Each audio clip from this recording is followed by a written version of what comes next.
Paddy O Gorman is milking 140 cows near Clonmel, County Tipperary, in a 26-unit herringbone with cluster removers. Herd size has increased and the plan is to increase herd size further over coming years. On this farm, cow flow into the parlour is very good. Cows come in from the paddocks and walk down beside the parlour into a round collecting yard with an automated backing gate. Once all cows are in the collecting yard, it means Paddy can stay in the pit to focus on milking rather than pushing cows in. Paddy fills up a row and starts putting on clusters straight away. When we called in September, cows were getting some meal, so cows quickly walked up to the top of the row into position.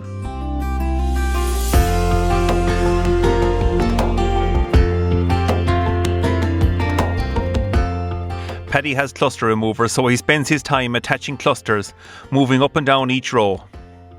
He didn't hang around and kept up a good pace all through milking. On average, it took Paddy 9 seconds to attach a unit, from the time he first handled the cluster to the time all 4 cups were attached. When attaching to the cow on the right, he holds the claw piece with his left hand and attaches with his right hand, starting with the front left cup and working clockwise. After grabbing hold of the third cup, the back right quarter, Paddy releases the claw piece and attaches the fourth cup with his left hand. So in the final movement, he is attaching 2 cups at a time.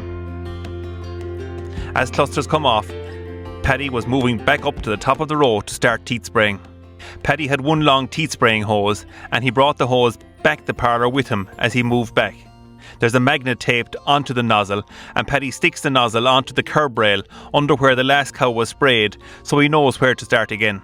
One feature of Paddy's milking routine is that as he approached the back of the parlour, still with 6 to 8 cows milking, or yet to be teat sprayed, he opened the front gate to let cows out. This means that the first 20 cows are leaving at their own pace while Paddy is working away at the back of the parlour.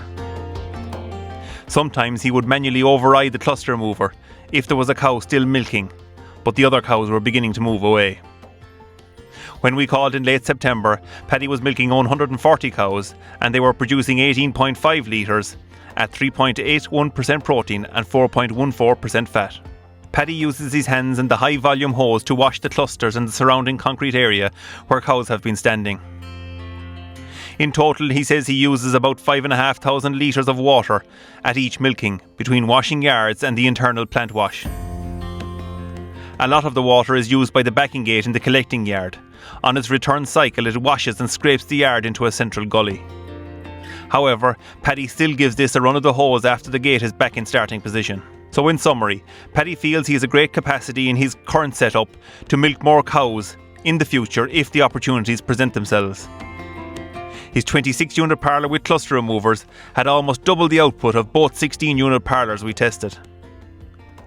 The key point with this investment is that cow flow in and out of the parlour is excellent, allowing the milker stay in the pit and control everything from the pit.